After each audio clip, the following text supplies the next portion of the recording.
ओम विद्योदाम समप्रभां मृगपतिं स्कंधस्थितां भीषणां कन्याभिकरवालखेट विलसत् हस्ताविरासेवितां हस्तै चक्रगदाशिकेट विशिखां चापं गुणं तर्जनीं विभ्राणमनलात्मिकां शशिधरां दुर्गां त्रिनेत्रां भजे। नमस्कार, स्वागत है आपका आचार्य वाणी में। मैं आचार्य डॉक्टर विक्रमादित्य आपके साथ हूं और आज हम बात करने जा रहे हैं बृहस्पति प्रधान धनु राशि वालों के लिए। सबसे बड़ा परिवर्तन का समय जो है वो धनु राशि वालों के लिए ही इस समय में चल रहा है। इस जनवरी के अंतिम काल में समस्त ग्रह जो आपकी राशि में ही पूरी चौकड़ी लगाकर बैठे हुए थे, परिवर्तन कर धन भाव में चले गए, कुटुंब भाव में चले गए हैं। तो आपकी राशि के दृष्टिकोण से आपको समझ लेना चाहिए कि सबसे बड़ा परिवर्तन का समय अब शुरू हो चुका है। आपकी राशि में स्थितियां जैसी थीं उससे बिल्कुल उलट होने की तरफ, आगे बढ़ने की तरफ, जाने की तरफ योग बनाती दिखाई दे रही हैं।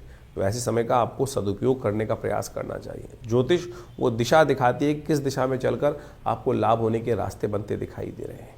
ऐसे में ध्यान रखिएगा, सही रास्ते पे चलोगे तो ये लाभ की गारंटी दे रहे हैं ग्रह, और कहीं ना कहीं बुरे रास्ते पे चलोगे तो कहीं ना कहीं कष्ट होने के योग बनते दिखाई दे रहे हैं। गुप्त नवरात्रि चल रही है और ग्रहों ने एक अजीब सी चाल आपकी राशि में चली है। चरित्र से जितने अच्छे रहोगे उतना लाभ गारंटी होने के योग आपकी राशि में बनते दिखाई दे रहे हैं। इस समय ग्रहों की गणना इस प्रकार से बनी हुई है और साथ साथ कई प्रकार के लाभ होने के रास्ते भी आपकी राशि में इस वक्त खुलते दिखाई दे रहे हैं। शनि की ढैया ज़रूर चल रही है इस वक्त, लेकिन शनि की ढैया को ठीक करने के लिए कुछ दिन ऐसे आने वाले हैं जो कुछ विशेष उपाय यदि आप कर लें उन दिनों में, उन मुहूर्तों में, तो शनि का पूरे वर्ष जो भयावह स्थिति उत्पन्न होने के योग बनने वाले हैं वो भी आप ठीक रास्ते पर डाल सकते हैं। तो ऐसे समय को उपयोग करते हुए कार्य करने का आपको प्रयास करना चाहिए। सबसे पहले बात कर लेते हैं 21 जनवरी की। तृतीया तिथि इस दिन विद्यमान है, बुध ग्रह का बुध के दिन का योग है और साथ साथ आपकी राशि में बना हुआ है धन योग, जो पुरुषार्थ से लाभ देने के योग बना रहा है, अपने समय को सही तरफ ले जाने का योग बना रहा है। तो आप अपने संपर्कों का, अपने रिश्तों का, अपने मित्रता का यदि उपयोग सही रूप से कर लो तो इस वक्त ग्रह गणना आने वाले 3-4 दिन ऐसे बन रहे हैं कि जो आपके लिए हर मामले में लाभ के रास्ते खोल सकता है। उम्मीद मत हारिएगा। इस समय ग्रह नक्षत्र आपके लिए ऐसा योग बना रहे हैं कि जितने पॉजिटिव आप रहोगे, जितना अच्छा आप देखोगे, अच्छा सोचोगे, अच्छा प्राप्त होने के योग बनेंगे। नेगेटिव सोचोगे, नेगेटिव देखोगे तो नेगेटिव ही बात आपके साथ होगी। तो अच्छा सोचो, अच्छा देखो, अच्छे के भाव रखो तो बिल्कुल पॉजिटिव होने के योग बनेंगे। थोड़ा विश्वास रखो। गुप्त नवरात्रि चल रही है, कन्या पूजन रोज करने का प्रयास करो। इस वक्त आपकी राशि में योग है कि जितना कन्या पूजन, कन्या का जितना आशीर्वाद, हर रोज किसी कन्या का आशीर्वाद लेकर आगे बढ़ने का प्रयास करो, पैर छू के आगे बढ़ने का प्रयास करो। माँ की कृपा से आपके लिए लाभ के योग बनेंगे। रवि योग है, चीज़ें पॉजिटिव रहेंगी आपके लिए। 22 तारीख का दिन चतुर्थी तिथि विद्यमान है, बृहस्पतिवार का योग बन रहा है और एक और ग्रहों का परिवर्तन श्रृंखला में आरंभ हो रहा है। चंद्रमा के नक्षत्र में, श्रवण नक्षत्र में बुध और शुक्र का प्रवेश हो रहा है। मन की चंचलता थोड़ी ज़्यादा रहती दिखाई दे रही है। मन को स्थिर रखना। मन जो है, अगर हमारे यहाँ 3 प्रकार के कर्म बोले गए हैं, मनसा वाचा कर्मणा। यदि मन से भी किसी का अशुभ करने का सोचोगे तो कहीं ना कहीं ग्रह पकड़ लेगा और आपके जो कर्म हैं वो कहीं ना कहीं नेगेटिव हो जाएंगे। मन से भी पवित्र रहने का प्रयास करो। मन जो है थोड़ी चंचलता से आगे भागता दिखाई दे रहा है इस समय ग्रह नक्षत्रों के दृष्टिकोण से। तो इस चीज़ को समझते हुए कार्य करने की ज़रूरत है, वो आपके लिए बड़ा श्रेष्ठ रहेगा। वरद चतुर्थी है, सुख चतुर्थी है इस दिन। तो इस दिन गणेश जी के निमित्त जो तिल का लड्डू बने हुए उनको अर्पित करने का प्रयास करना चाहिए, वो आपके लिए श्रेष्ठ रहेंगे। 23 तारीख का दिन ग्रह नक्षत्रों के दृष्टिकोण से बसंत पंचमी का दिन है और उस दिन ग्रह नक्षत्रों के दृष्टिकोण से बहुत बढ़िया योग आपकी राशि में बन रहा है। परिवर्तन की तरफ ग्रह जा रहे हैं और ये परिवर्तन जो है थोड़ा स्वास्थ्य के मामले में ध्यान रखना पड़ेगा। स्वास्थ्य के मामले में थोड़ा ध्यान रखते हुए कार्य करने की ज़रूरत है। कहीं ना कहीं पेट संबंधित रोग, गैस संबंधित रोग थोड़ी परेशान करने की तरफ जा सकती है। थोड़ा धन खर्च स्वास्थ्य के मामले में होने के दिखाई देते हैं योग। देखिए, बसंत पंचमी है इस दिन, अंशुज साया लोग मानते हैं, लेकिन शुक्र चल रहा है अस्त। तो ऐसे में नए कार्य नहीं करने चाहिए, इस बात का ध्यान रखना चाहिए। विवाह इत्यादि भी इस मुहूर्त में करना बहुत श्रेष्ठ नहीं रहेगा। उसके लिए बहुत सारे उपाय हैं, उनको सोच समझ के कार्य करने के प्रयास करना चाहिए। ग्रह नक्षत्रों के दृष्टिकोण से जो ग्रह परिवर्तन की तरफ जा रहे हैं उसके लिए थोड़ा सा आपको चावल का दान करना अच्छा रहेगा। श्री पंचमी, बसंत पंचमी दोनों एक दिन पड़ती हैं, तो इसका अद्भुत शास्त्र महत्व है, तो समझ लीजिए। माघ मास के शुक्ल पक्ष की पंचमी को बसंत पंचमी के रूप में तो पूरे विश्व में मनाया जाता है। लेकिन उस बसंत पंचमी के साथ साथ एक और चीज लिखी होती है पंचांग के अंदर, श्री पंचमी, जो हमने आपको बताया। श्री पंचमी, श्री यानी लक्ष्मी, लक्ष्मी जी की पंचमी भी इसको माना जाता है। लेकिन कालांतर में हुआ क्या है, लोग बहुत सारी बातें भूल गए। इस दिन लक्ष्मी जी का भी प्राकट्य शास्त्र में वर्णित किया गया है। शास्त्र में कहा जाता है कि जब इंद्र जो थे श्रीविहीन हो गए, इंद्र एक कथा शास्त्र में आती है और उसको समझने की आवश्यकता है कि इंद्र जब श्रीविहीन हो गए थे तो ऋषि दुर्वासा के श्राप के कारण से, तब क्या हुआ था कि महालक्ष्मी उनको त्याग कर पूरे संसार को, जब दुर्वासा जी ने श्राप दिया इंद्र को श्रीविहीन हो जाने का, तब हुआ क्या, कालांतर में धीरे धीरे इतना ज़्यादा वर्चस्व चल रहा था त्रैलोक्य के अंदर इंद्र इत्यादि देवताओं का कि सबको श्री की भरमार थी, ऐश्वर्य की भरमार थी। धीरे धीरे उदासीनता आई और महालक्ष्मी को लगा कि उनका सम्मान ही नहीं रहा है। जितने बड़े घर होते हैं, देखिए कि लक्ष्मी का किस प्रकार से बेकदरी कई बार होने लगती है। और जब लक्ष्मी की बेकदरी होने लगती है, उनका अपमान होने लगता है, झूठे हाथों से ही सब कार्य चलने लगते हैं, अशुद्धता सब जगह व्याप्त होने लगती है, महालक्ष्मी का ध्यान नहीं रहता है। आप समझें कि इस प्रकार से झूठे हाथों से पैसे को छूना और अनेक प्रकार के गलत कार्यों में धन का उपयोग करना, लक्ष्मी साक्षात भगवती हैं और उनका उपयोग गलत कार्यों में करना शुरू कर देते हैं लोग। तो क्या होता है कि लक्ष्मी श्राप दे देती हैं, ऐसे में उदासीन हो जाती हैं, चली जाती हैं, चलायमान चंचला है लक्ष्मी। तो इस बात का ध्यान रखना चाहिए। यही हुआ देवताओं के साथ। तो कहा जाता है कि जब देवता श्रीविहीन हो गए दुर्वासा के श्राप के कारण से, तब महर्षि बृहस्पति ने उनको कहा कि भगवती महालक्ष्मी की उपासना शुरू करो। तब उन्होंने, कहा जाता है कि मार्गशीर्ष के विशेषतर महीने से माँ भगवती की, देवी भागवत के अंदर एक कथा ही है, देवी भागवत के अंदर कि मार्गशीर्ष के महीने की जो पंचमी थी, उस दिन से इंद्र ने भगवती की आराधना आरंभ करी। और फिर योग ऐसा बना कि जो जिस प्रकार से श्री को प्राप्ति करने के लिए सागर मंथन हुआ। और कहा जाता है कई जगह कथाओं के अनुसार से इस श्री पंचमी के दिन माँ भगवती का प्राकट्य वर्णित किया गया है। बसंत पंचमी के दिन श्री पंचमी इसलिए लिखी गई, तो देवी पुराण के अंदर इस कथा को शास्त्र बताया गया है। तो ये भगवती की जयंती भी है। तो माँ भगवती सरस्वती और माँ लक्ष्मी दोनों की जयंती मानी गई है। तो इस दिन विशेष तौर पर महालक्ष्मी को प्रसन्न करने के लिए महालक्ष्मी का यज्ञ विशेष तौर पर किया जाना चाहिए। महालक्ष्मी का यज्ञ विभिन्न मंत्रों के द्वारा किया जाना चाहिए। तो उसमें क्या है, सबसे श्रेष्ठ मंत्र है ओम। वैसे तो श्री सूक्त है, भगवती महालक्ष्मी का जो श्री सूक्त है, जिसको लक्ष्मी सूक्त के रूप में जाना जाता है, जो ऋग्वेद के अंदर आई 16 ऋचाएँ हैं, उनके द्वारा भगवती का स्तवन जो महर्षि भृगु के द्वारा बनाई गई हैं, तो वो बड़ी चमत्कारी है। तो ऐसे में उनका यदि उपयोग किया जाए तो कहा जाता है कि माँ भगवती की कृपा अवश्य हो जाती है। और इस दिन तो उनके प्राकट्य के समय में अवश्य उनका ध्यान करना चाहिए। ओम भगवती का जो बीज है वो है ओम ह्रीं, ह के पैर में रहा, बड़ी की मात्रा, ओम ह्रीं महालक्ष्मी नमः, इस मंत्र का भी जप कर सकते हैं। या भगवती का अद्भुत मंत्र है जिनको कहा जाता है श्री सूक्त। ओम हिरण्यवर्णाम हरणीं सुवर्ण रजत सृजाम चंद्राम हिरण्यमयीं लक्ष्मीं जातवेदो माव ताम आव जातवेदो लक्ष्मी मनमगामिनीं यस्याम हिरण्यम विंदेयम गामश्वम पुरुषानहम अश्वपूर्वम। तो इस प्रकार से 16 मंत्र भगवती के हैं। और यदि इस दिन बसंत पंचमी के दिन आप श्रद्धा के साथ घी के द्वारा, कमल के गट्टों के, कमल के जो बीज कमल गट्टे होते हैं उनके द्वारा, मखानों के द्वारा, या विशेष तौर पर आप माने चंदन की और बिल्व की औषधि के द्वारा, बिल्व के फल के जो विशेष तौर पर उसका अंदर का जो गिरी है उसको कूट कर उसके द्वारा उस जो पाउडर बन जाएगा उसके द्वारा यदि माँ भगवती का यज्ञ किया जाए तो कहा जाता है महालक्ष्मी की प्रसन्नता का अद्भुत योग बनता है। तो ऐसे में इस शुभ दिवस पर आपको अवश्य महालक्ष्मी का स्तवन भी करना चाहिए। भगवती महासरस्वती जी का भी स्तवन इस दिन शास्त्र में कहा गया है। तो आप अवश्य माँ भगवती जो दुर्गा सप्तशती के 5वें अध्याय में भी उन तीनों में कोई भेद नहीं है। महालक्ष्मी, महासरस्वती, महाकाली तीनों एक ही स्वरूप से है। ये तो आदि रूप में कई लोगों ने उनको अलग अलग स्वरूप में विभक्त कर दिया है, लेकिन है एक ही स्वरूप। माँ भगवती दुर्गा का ही इन तीनों में स्वरूप एक ही रूप से कहा गया है। तो जो भी मंत्र आप पढ़ते हैं, सर्वमंगल मांगल्ये शिवे सर्वार्थ साधिके शरण्ये त्र्यंबके गौरी नारायणी नमोस्तुते, और दुर्गा सप्तशती इसका प्रत्यक्ष उदाहरण है कि कैसे माँ भगवती का प्रादुर्भाव हुआ है, किनसे हुआ है, कैसे हुआ है, तो ये सारा का सारा वर्णन शास्त्र में बताया गया है। तो आप इस भेद में ना फंसे। तो शास्त्र में जो बताया गया है कि बसंत पंचमी और श्री पंचमी एक ही त्यौहार है, एक ही दिन किया जाता है, तो इसमें अज्ञानता से कई बार लोग तथाकथित तौर पर भेद उत्पन्न करने का प्रयास कर लेते हैं। तो इस शुभ योग में आप अवश्य जितना हो सके भगवती का सुंदर स्तवन करने का प्रयास करें, महालक्ष्मी का यज्ञ करने का प्रयास करें। ऐसे में विवेकानंद योगाश्रम में तो लगातार गुप्त नवरात्र के अवसर पर पूरा 9 दिन तक दुर्गा सप्तशती का यज्ञ चल ही रहा है। तो आप भी इस सुंदर दिवस पर आइए हमारे साथ यज्ञ में भाग लें। अपने नाम से महालक्ष्मी का यज्ञ कराने चाहते हैं तो आप हमारे फोन से संपर्क साध कर हमारे साथ जुड़ सकते हैं। धनु राशि वालों के लिए 24 तारीख का दिन एक परिवर्तन का दिन दिखाई देता है। इस दिन ग्रह गणना के अनुसार से मन के स्वामी का एक विशेष योग बनता दिखाई दे रहा है, जो आपकी राशि के दृष्टिकोण से कुछ मामलों में आपको आगे बढ़ने के रास्ते बनाता दिखाई दे रहा है। इसलिए आपको थोड़ा सा अपने इमोशंस को कंट्रोल करते हुए आगे बढ़ने की ज़रूरत है। ऐसे में ग्रह नक्षत्रों के दृष्टिकोण से जो योग चल रहा है, एक बात का ध्यान रखना, अच्छी बात सोचो अच्छा घटेगा, नेगेटिव सोचोगे तो नेगेटिव घटेगा।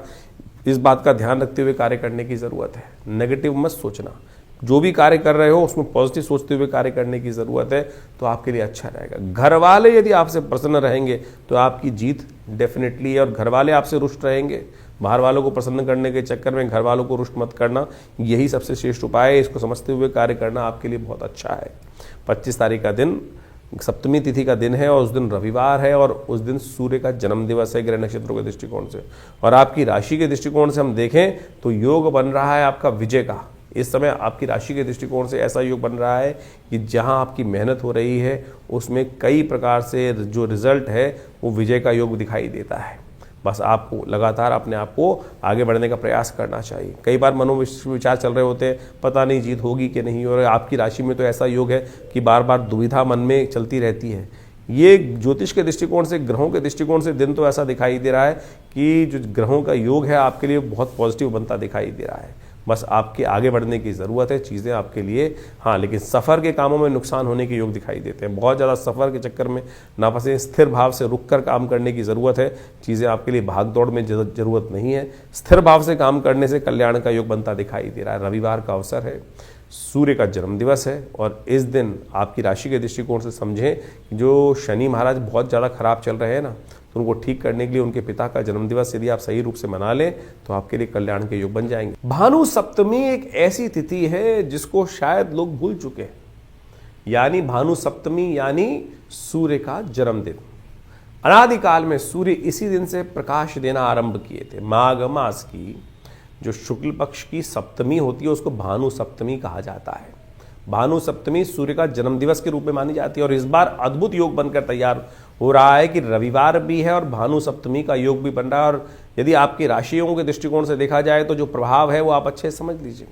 इस समय सूर्य के तमाम दोषों को दूर करने के लिए ये वर्ष सूर्य का वर्ष है, और सत्य मान लीजिए इस बार जितनी उठापटक होने वाली है, क्योंकि बाकी ग्रहों की स्थिति जिस प्रकार की बन के तैयार होने वाली है, आप मान लीजिए एक के बाद एक अपनी महत्वाकांक्षाओं को पूर्ण करने के लिए लोग जो है वो ऐसी तरफ उद्धृत होने वाले हैं कि इस वर्ष कहीं ना कहीं भयावह स्थिति, टकराव शक्तियों, विभिन्न शक्तियों को आपस में टकराने की स्थिति बनती दिखाई दे रही है। चाहे छोटे लेवल पे हो चाहे बड़े लेवल पे हो। बड़े लेवल पे तो आप देख ही चुके हैं कि वर्ष के आरंभ के साथ ही कैसे बड़ी बड़ी शक्तियां आपस में एक दूसरे पे कब्जा करने के लिए होड़ में लगे हुए हैं। इस कार्यक्रम में हमने पहले भी अपने चैनल के माध्यम से बताया था कि ये जो वर्ष 2026 है, ये सूर्य का वर्ष है, और ये ऐसा वर्ष आया है कि जिसमें लोग अपनी अनाधिकार चेष्टा करने की तरफ अग्रसित होंगे, क्योंकि सूर्य जो है वो बहुत तेजी गति से इस वक्त ऐसे योग बनाते दिखाई दे रहे हैं कि जो राजा प्राप्ति करने के, स्थान प्राप्त करने की तरफ अग्रसित होते दिखाई दे रहे हैं। तो मनोमस्तिष्क में कहीं ना कहीं क्लैश उत्पन्न करने के योग बहुत तेजी से बनते दिखाई दे रहे हैं। तो ऐसे में भगवान सूर्य को आपके जीवन में, क्योंकि बेकार कि हम सब आपकी राशि के दृष्टिकोण से समझें तो कैसा योग बना रहे हैं, तो कहीं ना कहीं अपने जबरदस्ती के अहंकार को हम यदि और ज़्यादा घी डालेंगे तो कहीं ना कहीं सूर्य के जो नेगेटिव प्रभाव को भी हम प्राप्त कर सकते हैं। तो कोशिश करें, अत्यधिक ताप जो होता है ना वो ठीक नहीं होता। एक संग जो है एक निश्चित दूरी पर रहते हुए कार्य कर लेना सबसे अच्छा होता है। एक ना अति घाम, ना अति जो बहुत तेज जो ठंड वाला काम होता है, दोनों चीज़ें नरमता, दोनों जगह कष्ट देने की योग बनाती है। तो सूर्य को सेंटर हमारे लिए सम रूप से हमको प्रकाशित करते रहे, उसे काम करते रहें, तो उस दिन कोशिश ये करें भगवान सूर्य के निमित्त अवश्य कुछ ना कुछ कार्य करने का प्रयास करें। आपकी राशि के दृष्टिकोण से हमें दिखाई देता है कि इस समय आपको विशेष तौर पर रविवार के दिन भगवान सूर्य को अर्घ अवश्य देना चाहिए। सूर्य के जन्मदिवस के दिन किसी बड़े व्यक्ति को जन्मदिवस देने जाते हैं तो आप माला पहना के आते हैं, कुछ ना कुछ उनका स्वागत करते हुए वस्त्र इत्यादि अलंकृत करने का प्रयास करते हैं। तो सूर्य के जन्म दिवस पर कोशिश ये करें जब सूर्य उदित हो रहे हों उस समय एक तांबे के लोटे में थोड़ा सा रोली डालकर और एक पीला पुष्प डालकर और जल लेकर और दोनों हाथ सिर के ऊपर से रखकर इस प्रकार से भगवान सूर्य के का ध्यान दर्शन करते हुए ओम घृणी सूर्य आदित्याय नमः, ओम सूर्याय नमः, ओम भास्कराय नमः, या जो मंत्र है ओम अहि सूर्य सहस्त्रांशो तेजो राशि जगतपते अनुकंपय माम भक्त्या गणर्घम दिवाकर। तो इस प्रकार से भगवान सूर्य का मनी मन गायत्री मंत्र का जप करते हुए भगवान सूर्य को अर्घ दें, उनका तेज का ध्यान करें और उस ओज को अपने अंदर भी ग्रहण करने का प्रयास करें। इतना छोटा सा कार्य है। यदि इसके साथ साथ गायत्री यज्ञ कर सकें, अन्न इत्यादि का गेहूँ इत्यादि का दान कर सकें, ये भी सूर्य से ही संबंध बहुत श्रेष्ठ उपाय हैं। इनको आप करें तो आपके लिए कल्याणकारी योग बनेंगे बहुत सुंदर रूप से। इस दिन नमक का दान करना भी श्रेष्ठ दिखाई देता है। रविवार का अवसर है तो विशेष तौर पे यज्ञ आश्रम पे रहता ही है हर रोज की तरह, तो हमने रविवार के दिन विशेष यज्ञ को सूर्य ग्रह शांति महायज्ञ, नवग्रह शांति महायज्ञ के रूप में रखा है। तो उस दिन भगवान सूर्य की प्रसन्नता के लिए विभिन्न प्रकार के मंत्रों से यज्ञ किया जाएगा और साथ साथ आदित्य स्तोत्र का पाठ किया जाएगा। आप उस यज्ञ में सम्मिलित होकर, जो विवेकानंद योगाश्रम में रविवार को सुबह 8 बजे से आरंभ होकर करीब करीब 11 बजे तक कार्यक्रम चलेगा। भगवान सूर्य की विभिन्न कथाओं के माध्यम से भगवान सूर्य के निमित्त विभिन्न प्रकार के यज्ञ इत्यादि मंत्र इत्यादि के द्वारा यज्ञ में आहुतियाँ देकर भगवान सूर्य के तमाम कष्टों को दूर करने के लिए, जब सूर्य शेष नहीं होता तो बहुत सारी समस्याएं देता है कुंडली के अंदर। जब सूर्य खराब चल रहे होते हैं तो स्किन डिसीज, हड्डियाँ संबंधी समस्याएं, या आपके लिए हार लगातार हो जा रही जीवन में, तो समझ लीजिए कहीं ना कहीं सूर्य ठीक नहीं है। बहुत ओवर एम्बिशियस आदमी है वो भी सूर्य के कहीं ना कहीं जो सेल्फ कॉन्फिडेंस व्यक्ति लूज कर चुका है और कीर्ति प्राप्त हो ही नहीं रही है। कीर्ति का संबंध भी सूर्य के साथ होता है, आत्मा का संबंध भी सूर्य के साथ ही है। तो जितने डिप्रेशन की बहुत सारी बीमारियां हैं, बहुत सारे लोग केवल चंद्रमा से जोड़ते हैं उसको, लेकिन यदि सूर्य बलहीन है कुंडली के अंदर, या पापग्रह युक्त है, या अच्छी अवस्था में नहीं है, या नवांश में अच्छी अवस्थाओं में नहीं है, ग्रह खराब ग्रहों के साथ बैठा हुआ है, तो इस प्रकार की समस्याएं उत्पन्न करने का योग दे देता है। अब है तो है, जो योग है उसको ठीक कैसे किया जाए, तो ऐसे शुभ मुहूर्त जो आ जाते हैं उस समय में हमको इनके छोटे छोटे निदान जो हैं वो कर हम बहुत बड़ा लाभ अपने जीवन में प्राप्त कर सकते हैं। तो इसलिए हमने ये सारा रहस्य आपके समक्ष रखा है। उपाय बहुत सरल है, बहुत सीधा साधा है। हींग लगे ना फिट करे, रंग चौका हुआ, कोई बहुत पैसे खर्च करने की ज़रूरत नहीं है। लोग लाखों रुपए के कुछ ना कुछ, कोई माणिक के पहनने के लिए खर्चा कर देता है, कोई सोने की अंगूठियाँ पहनने के लिए खर्च कर देता है, कोई लाखों रुपए के दान करने की व्यवस्था कर देता है। तो सीधा सरल तरीका है, भगवान के मन दिव्य से उनको अर्घ दीजिए, यज्ञ में बैठिए। हमारे आश्रम में रविवार वाले कार्यक्रम में कोई धन नहीं लिया था।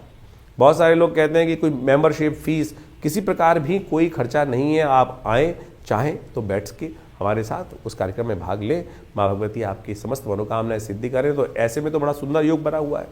सप्तमी का, गुप्त नवरात्रि में सप्तमी का योग भी है और साथ साथ गुप्त नवरात्रि का यज्ञ भी चल रहा है। तो आप इस कार्यक्रम में अवश्य भाग लेकर माँ भगवती की कृपा अपने जीवन में समस्त कष्टों को दूर करने के लिए अपना सकते हैं। धनु राशि वालों के लिए 26 तारीख के लिए ग्रह गणना क्या कह रही है जान लीजिए। अष्टमी तिथि विद्यमान है, सोमवार का अवसर है और इस दिन नए कार्यों को करने के लिए ग्रह बहुत अच्छा सपोर्ट नहीं करता है। तो इसलिए नए कार्यों की तरफ थोड़ा सा रुक के कार्य करने की ज़रूरत है। बहुत आवश्यकता होने पर 10:30 बजे के बाद ही करने का प्रयास करें। शुक्र इन दिनों थोड़े अस्त चल रहे हैं, अभी जागृत हो जाएंगे, उसके बाद शुभ मुहूर्त भी बनने शुरू हो जाएंगे। तब तक का थोड़ा इंतजार करके कार्य करने का प्रयास करें। इस दिन ग्रह नक्षत्रों के दृष्टिकोण से जो योगा योग आपकी राशि में बना हुआ है वो ऐसा दिखाई देता है कि मित्रों के साथ समय अच्छा गुजरने के योग बनते दिखाई दे रहे हैं, लेकिन थोड़ा संयम से कार्य करने की ज़रूरत है। घर वालों को प्रसन्न रखते हुए कार्य करने का प्रयास करें। घर वालों के विरुद्ध जाके कोई ना कार्य करें, यह आपके लिए बहुत ज़्यादा अच्छा रहेगा। सोमवार का अवसर है, शिव का पूजन करें तो आपके लिए कल्याणकारी योग बनेंगे। 27 तारीख का दिन नवमी तिथि विद्यमान है मंगलवार के साथ और इस दिन ग्रहों का एक परिवर्तन का योग बनेगा। सुबह तो अच्छी जाती दिखाई दे रही है, लेकिन शाम आते आते थोड़ा सा कहीं ना कहीं थोड़ा सा स्वास्थ्य पर जो बहुत तेज गति से कार्य करने के लिए स्वास्थ्य पर और पैसे के मामले में थोड़ा कहीं ना कहीं जुर्माना होने के योग बनते दिखाई दे रहे हैं। स्वास्थ्य पर अननेसेसरी के पैसे खर्च होने के योग भी साथ साथ दिखाई देते हैं, तो आपको थोड़ा ध्यान रखते हुए कार्य करने की ज़रूरत रहेगी। अननेसेसरी की चीज़ों में बहुत ज़्यादा ताकत ना लगाएं, नहीं तो चीज़ों को व्यर्थ नुकसान होने के योग बन सकते हैं। माँ भगवती की कृपा प्राप्त करने का प्रयास करें। गुप्त नवरात्रि का अंतिम दिवस है, साथ साथ मंगलवार का अवसर है, भगवान का पूजन करें, कल्याण होगा। 27 तारीख के दिन एक खास योग बन रहा है, वो आपको अच्छे समझ लेना चाहिए। इस दिन गुप्त नवरात्र की 9वीं तिथि है और साथ साथ मंगलवार का योग भी बन रहा है। ये मंगल को जब भी कोई अनुष्ठान जब पूर्ण करने का योग बनता है तो कहा जाता है ऐसे में मनोकामनाओं को सिद्धि के लिए अद्भुत योग बनता दिखाई दे रहा है। 9वीं और मंगलवार का योग माँ भगवती को प्रसन्न करने के लिए बड़ा सुंदर, ग्रह नक्षत्र चंद्रमा उच्च के होकर विराजमान है इस दिन, तो ये योग मनोकामना सिद्धि के लिए बड़ा अद्भुत शास्त्र के दृष्टिकोण से वर्णित किया गया है। हमने विवेकानंद योगाश्रम में जो 9 दिन से चल रहा गुप्त नवरात्रि का यज्ञ है, माँ भगवती का चंडी यज्ञ जो चल रहा है, उसकी पूर्णाहुति की वेला रहेगी और साथ साथ मंगलवार का सुंदरकांड का पाठ रखने का भी हमने सुंदर कार्यक्रम रखा है। तो आप इस सुंदर योग पर माँ भगवती की सुंदर स्तुति और साथ में हनुमान जी का मंगलवार का सुंदर योग जो बना है ना, उसका सानिध्य लेने का प्रयास कीजिए। माँ भगवती की कृपा से समस्त मनोरथ सिद्ध होने के अद्भुत योग आपकी राशि में बनते दिखाई दे रहे हैं। ध्यान रखिएगा, ये योग बहुत ही चमत्कारी है, बहुत ही मनोकामनाओं को सिद्ध पूर्ण करने वाला है। हमने 9 दिन तक जिस प्रकार से माँ भगवती की सुंदर आराधना करने का योग बनाया है, जो भगवती के विभिन्न यज्ञ 9 दिन तक सप्तशती के यज्ञ चले हैं, उसके साथ साथ अंतिम में भंडारा और साथ साथ माँ भगवती की सुंदर आरती और सुंदरकांड मंगलवार पढ़ने के कारण से जो हमारा रेगुलर सुंदरकांड चलता है शाम के समय, उसका एक भव्य कार्यक्रम विवेकानंद योगाश्रम में रखा गया है। आप सब सादर आमंत्रित हैं। इसी अवसर पर 9वीं के अवसर पर कहा जाता है कि जो भगवती का दर्शन 9वीं के दिन करते हैं, और ये दुर्गा सप्तशती के अंदर स्वयं जो 12वां अध्याय वह वर्णित है, माँ भगवती दुर्गा उनकी मनोकामना सिद्ध कर देती हैं पूर्णता। और उसमें मंत्र आया है, सर्वा बाधा विनिर्मुक्तो धनधान्य सुतान्विता मनुष्यो मत प्रसादेन भविष्यति न संशया, कि ऐसे में कोई संशय नहीं है। तो आप सब सादर आमंत्रित हैं इस जो पूर्णाहुति का यज्ञ है इसमें भाग लेने के लिए। तो ये करीब करीब शाम के 5 बजे से कार्यक्रम आरंभ होकर जो करीब करीब रात्रि में 10 बजे तक चलेगा। आप सब सादर आमंत्रित हैं विवेकानंद योगाश्रम में इस नवरात्रि के साथ साथ सुंदरकांड के पाठ में। माँ भगवती आपकी मनोरथ सिद्ध अवश्य करेंगी। धनु राशि वालों के लिए 28 तारीख के दिन ग्रह गणनाओं के अनुसार से समझ लीजिए ग्रह को ये कैसे बन रहे हैं। मंगल इस दिन श्रवण नक्षत्र में प्रवेश कर रहे हैं और मंगल के श्रवण नक्षत्र में प्रवेश करने के कारण से आपकी राशि के दृष्टिकोण से यदि देखा जाए तो मंगल उच्च के होकर सुंदर प्रभाव उत्पन्न करने के योग बना सकते हैं, जो आने वाले कुछ दिनों में आपकी सेविंग को भी एनहांस करने की तरफ ले जाने के योग बना सकते हैं। लेकिन ध्यान रखना, इस समय में यदि घर वाले आपसे रुष्ट हुए, आपके घर के लोग जो हैं वो आपसे किसी कारण से रुष्ट हुए, तो फिर आपके जीवन में समस्याएं उत्पन्न करने के योग बना देंगे। बना बनाया लाभ का खेल भी चला जाएगा। तो इसलिए बाहर वालों के चक्कर में घर वालों को दुखी मत कीजिएगा। इस बात का ध्यान रखते हुए कार्य करने का प्रयास करें।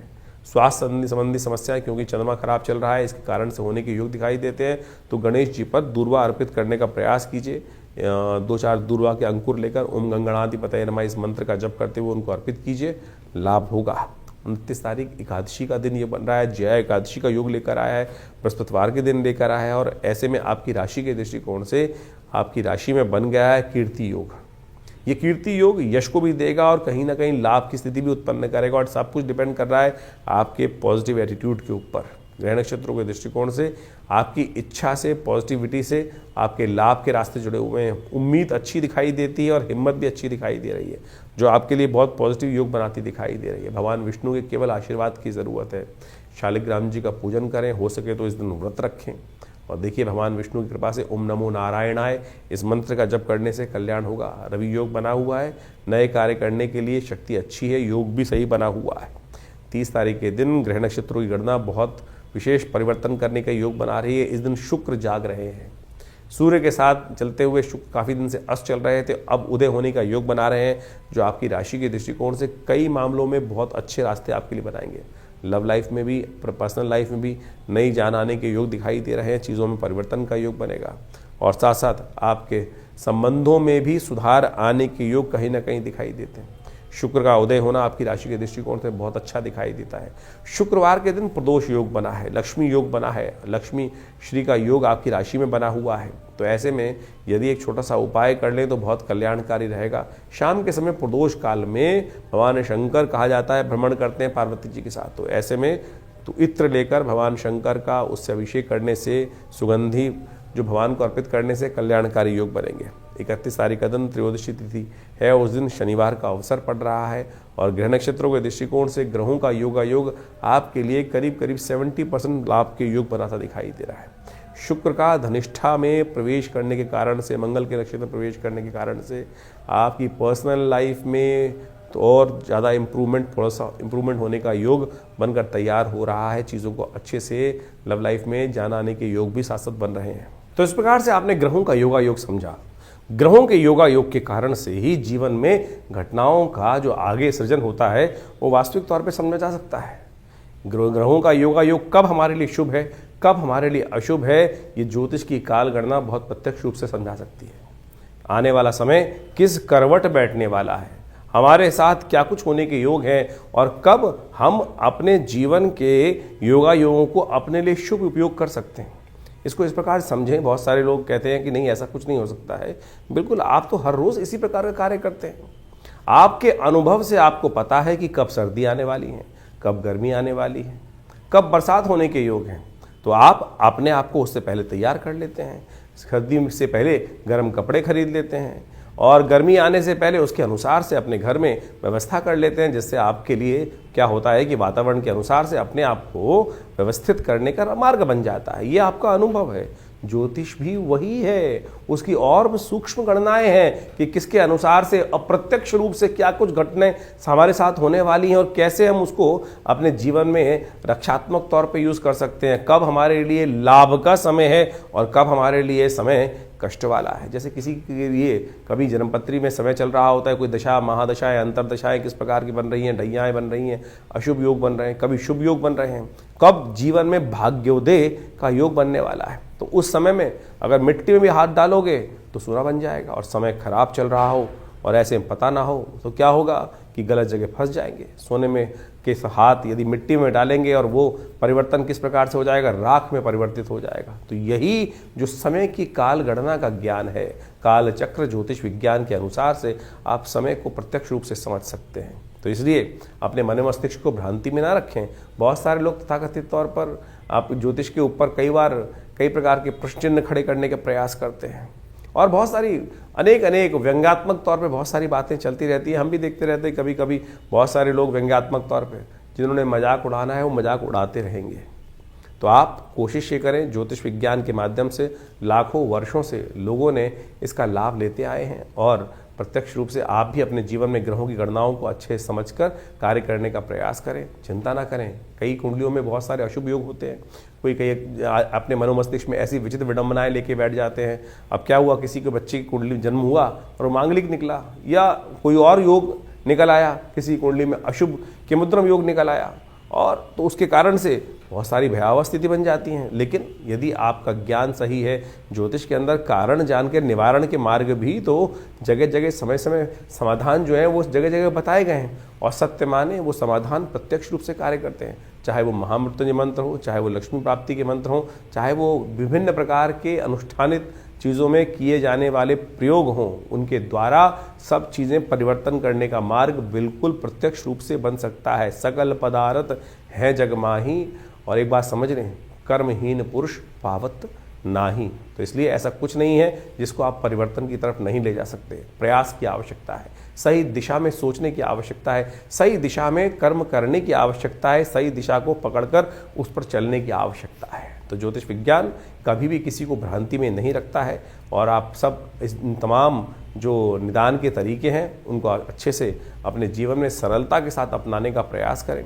हमारा इस कार्यक्रम के माध्यम से आपके समक्ष जुड़ने का एक ही उद्देश्य रहता है कि पौराणिक ज्योतिष जो है, जो वो कथाओं के माध्यम से हमारे विभिन्न शास्त्रों में बताई गई हैं, योग के माध्यम से विभिन्न शास्त्रों में बताई गई हैं, उन समस्त चीज़ों को आपके समक्ष रखें। और एक बात समझें, जो टोटकों के चक्कर में व्यक्ति फंसे रहते हैं ना, उसके कारण से नुकसान होने के योग बन जाते हैं। उनका कोई बेस नहीं होता है।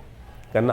अन जो बिना किसी के तथ्यों के बहुत सारे टोटकों का आज की तारीख में जो प्रचलन सा हो गया है, हमारे विभिन्न प्रकार के तथाकथित तौर पर विद्वान जो उपस्थित हो जाते हैं, जो शास्त्र को मानते नहीं हैं और कुछ भी अनर्गल प्रलाप अपने कुछ बातों को करते रहते हैं। जैसे एक बहुत सारी बातें आजकल चलती हैं कि जो ग्रह आपका बहुत अच्छा हो उसका दान नहीं करना चाहिए।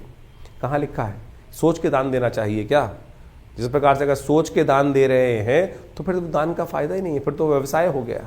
फिर व्यवसाय कर रहे हो तो फिर उस दान का फायदा ही क्या है?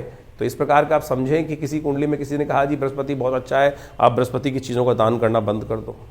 आपका शनि खराब है तो आप शनि की चीज़ों को दान कर दो। और उसको अगर आपने कोई ग्रह सबसे अच्छा है जिसकी वजह से आपकी कुंडली में पैसा आ रहा है, उसकी चीज़ों का आपने दान कर दिया तो आपके भी शुभ योग चले जाएंगे।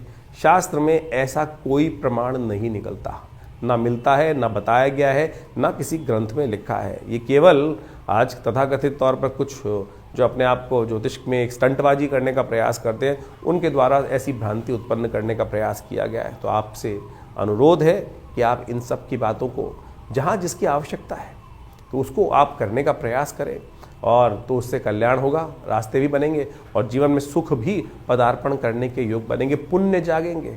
पुण्य को जगाने का हम प्रयास करें। तो इसलिए जो जो हमारे शास्त्र के दृष्टिकोण से जो पुण्य पर्व आ रहे हैं, जैसे आपके समक्ष हम हमें समय बताते रहते हैं पंचांग के माध्यम से कि ये पुण्य पर्व है, इसके दिन इस दिन ये कार्य किया जाए तो बहुत सारे कष्ट निवारण का योग बन जाता है। तो वो अवश्य, और उसके लिए जो टेस्टिमनीज़ हैं वो हमारे पुरानी कथाओं के माध्यम से, शास्त्रों में, विभिन्न पुराणों में और विभिन्न ग्रंथों में टेस्टिमनीज़ के तौर पे कथा के माध्यम से बताई गई हैं। चाहे वो सत्यनारायण कथा ही बताई गई है। बहुत सारे लोग तो सत्यनारायण कथा को बड़े व्यंग्यात्मक तौर पे करते हैं कि वैसा हो गया वैसा हो गया। अरे वो टेस्टिमनी है, घटी, तो उसके लिए उसको लिखित किया गया। ऐसे जीवन में घटना घटी कि एक नाम के स्मरण मात्र से, तो उसको आप व्यंग्यात्मक तौर पे लें। जब आपके साथ घटेगी तब आप प्रत्यक्ष रूप से समझेंगे, तब जाकर आपको पता चलेगा। एक से एक असंभव से असंभव बात होने वाली प्रकृति में घटनाएं घटती हैं और उसको लिखित किया गया है, शास्त्र में बताया गया है। तो इसको आप व्यंग्यात्मक तौर पे जो लोग समझने का प्रयास नहीं करते हैं, व्यंग उड़ाने का प्रयास करते हैं, वो उनकी मूर्खता है। तो हमारा आपसे अनुरोध है कि आप जो भी प्रश्न जानना चाहें चिंता ना करें, चाहे आपके मन में कैसी भी शंका हो, हमारे इस जो सोशल मीडिया अकाउंट है हमारा, जो चैनल का है, उसमें आप जाके लिख सकते हैं। हम आपको उनके प्रश्नों का निदान भी कोशिश करेंगे, प्रयास करेंगे। लेकिन बहुत सारे प्रश्न आते हैं तो उनके लिए बहुत सारी दिक्कत हो जाती है। तो हमने रविवार का दिन विवेकानंद योगाश्रम में रखा हुआ है। उस दिन फ्री कंसल्टेशन है, ओपन सेशन है। रविवार को सुबह 8 बजे से यज्ञ शुरू होता है और उस वक्त वहाँ पर बहुत यज्ञ इत्यादि, बहुत रामचरितमानस का स्वाध्याय और फिर एक जन प्रश्न का भी कार्यक्रम रहता है। जो भी आपके प्रश्न हो आश्रम में आकर हमसे जान सकते हैं। दिल्ली में विवेकानंद योगाश्रम लक्ष्मी नगर में स्थित है और आप सबको हम सादर आमंत्रित करते हैं। माँ भगवती का दर्शन करें। दिव्य प्रतिमा माँ भगवती की विद्यमान है और जो जो मन में जीवन में आकांक्षाएं हों, कष्ट हों, उनको दूर करने के लिए आप माँ भगवती के सानिध्य में यज्ञ करें। अभी तो जैसे इन दिनों नवरात्र का सुंदर पर्व चल रहा है, तो आप उन सब में आकर भगवती के सानिध्य में यज्ञ में बैठ सकते हैं, मनोकामना सिद्धि के लिए प्रयोग कर सकते हैं। हमने देखा है कि जो भी लोग उस यज्ञ में आके बैठते हैं, माँ भगवती की कृपा से उनके कष्ट अद्भुत प्रकार से दूर होते हैं।